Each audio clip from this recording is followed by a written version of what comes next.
Hello बच्चों, welcome back my YouTube channel. बच्चों, आज जो आपकी ये वर्कशीट है 9th क्लास की, इसका टॉपिक है वाक लद्यत के हिंदी विषय है। और जो वर्कशीट नंबर है आपका 57 और डेट 18/11/2020। तो इसकी पुनरावृत्ति यहाँ पर करवाई गई है। तो आइए देखते हैं। पिछले कार्यपत्र संख्या 54 में हमने जाना कि वाक 4 पंक्तियों में लिखी गई कश्मीरी शैली में एक गाए जाने वाली रचना होती है। कश्मीरी भाषा की लोकप्रिय संत कवयित्री लद्यत की काव्य शैली को वाक कहा जाता है। तो जो वाक 2 दे रखा है यहाँ पर, खा खाकर कुछ पाएगा नहीं, ना खाकर बनेगा अहंकारी, सम खा तभी होगा संभावी, खुलेगी साकल बंद द्वार की। इस वाक का जो भावार्थ है वो नीचे दे रखा है बच्चों, देखिए। अपनी इन पंक्तियों में कवयित्री कहती है कि अगर हम सांसारिक विषय वासनाओं में डूबे रहेंगे तो कभी भी हमें मोक्ष की प्राप्ति नहीं होगी। इसके विपरीत अगर हम सांसारिक मोह माया को छोड़कर त्याग और तपस्या में लग जाएंगे तो इससे भी हमें कुछ भी नहीं लाभ होगा। भोग का पूरी तरह से त्याग करने पर हमें अहंकार आ जाएगा, जिसकी वजह से हम मुक्ति अर्थात ज्ञान की प्राप्ति नहीं होगी। इसी वजह से कवयित्री के अनुसार दोनों रास्ते ही गलत हैं। जो दोनों रास्ते हैं वो ऊपर भावार्थ में भी बताए गए हैं आपको। जब हम सांसारिक भोग लिप्सा में तृप्त रहते हैं तब तो हम सच्चे ज्ञान से दूर रहते ही हैं। इसके विपरीत जब हम त्याग और तपस्या में लीन हो जाते हैं तब हमारे अंदर अहंकार रूपी अज्ञान आ जाता है, जिसके द्वारा हम सच्चे ज्ञान की प्राप्ति नहीं कर पाते।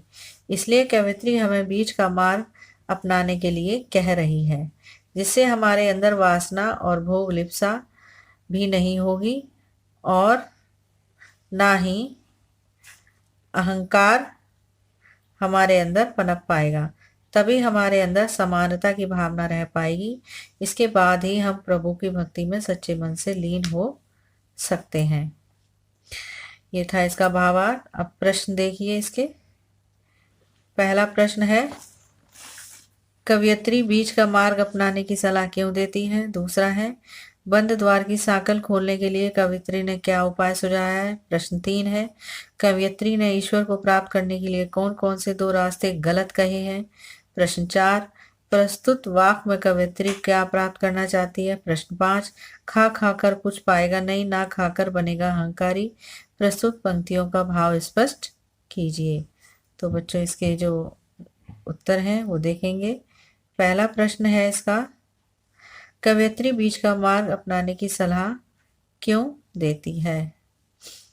उत्तर, कवयित्री बीच का मार्ग अपनाने की सलाह इसलिए देती है क्योंकि बीच का मार्ग अपनाने से ही हम प्रभु की भक्ति में सच्चे मन से लीन हो सकते हैं। ये जो लाइन है बच्चों, इसी के आगे यहाँ पर लिखी जाएगी, हम प्रभु की भक्ति में सच्चे मन से लीन हो सकते हैं। प्रश्न 2, बंद द्वार की साकल खोलने के लिए कवयित्री ने क्या उपाय सुझाया है? साकल से तात्पर्य है कुंडी।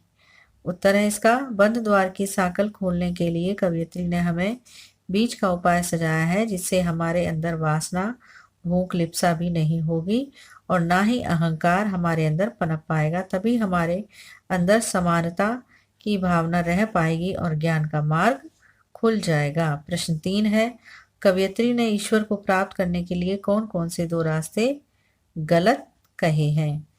गलत जो रास्ते हैं वो कौन से बताए हैं कवयित्री ने अपनी पंक्तियों में? उसका उत्तर है, कवयित्री ने ईश्वर को प्राप्त करने के लिए 2 रास्ते गलत कहे हैं जो निम्नलिखित हैं। पहला, यदि व्यक्ति सांसारिक विषय वासनाओं में डूबा रहेगा तो कभी भी मोक्ष की प्राप्ति नहीं होगी।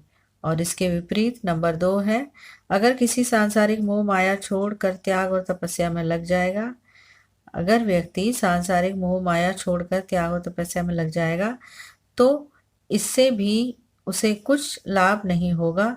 भोग का पूरी तरह से त्याग करने पर उसमें अहंकार आ जाएगा, जिसकी वजह से उसे मुक्ति अर्थात ज्ञान की प्राप्ति नहीं होगी। प्रश्न 4, प्रस्तुत वाक्य में कवयित्री क्या प्राप्त करना चाहती हैं? उत्तर है, प्रस्तुत वाक्य में कवयित्री ज्ञान प्राप्त करके ईश्वर को सच्चे मन से अपनी भक्ति द्वारा प्राप्त करना चाहती है, अर्थात मोक्ष पाना चाहती है। प्रश्न 5, खा खाकर कुछ पाएगा नहीं, ना खाकर बनेगा अहंकारी। प्रस्तुत पंक्तियों का भाव स्पष्ट कीजिए। उत्तर है, खा खाकर कुछ पाएगा नहीं, ना खाकर बनेगा अहंकारी। प्रस्तुत पंक्तियों का भाव इस प्रकार है। भावार्थ है, इन पंक्तियों में कवयित्री कहती है कि अगर हम सांसारिक विषय वासनाओं में डूबे रहेंगे तो कभी भी हमें मोक्ष की प्राप्ति नहीं होगी। इसके विपरीत हम सांसारिक मोह माया को छोड़कर त्याग और तपस्या में लग जाएंगे तो इससे भी हमें कुछ लाभ नहीं होगा।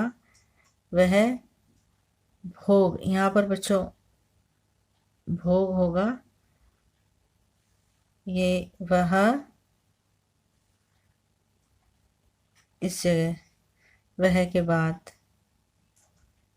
भोग का पूरी तरह से त्याग करने पर हमें अहंकार आ जाएगा, जिसकी वजह से हमें मुक्ति अर्थात ज्ञान की प्राप्ति नहीं होगी। तो बच्चों ये थे आपके प्रश्न उत्तर पाठ ललद्यत के वर्कशीट नंबर 57 के। आशा करती हूँ आपको अच्छे से समझ में आए होंगे। यदि आपको इस पाठ की जो व्याख्या देखनी है तो वो आप मेरे जो चैनल है उसमें जा कर के आप देखिए। लद्यत की व्याख्या पाठ की दे रखी है पूरी तरीके से, जिससे कि आपको ये पाठ पूरी तरीके से समझ में आ जाएगा। Thank you.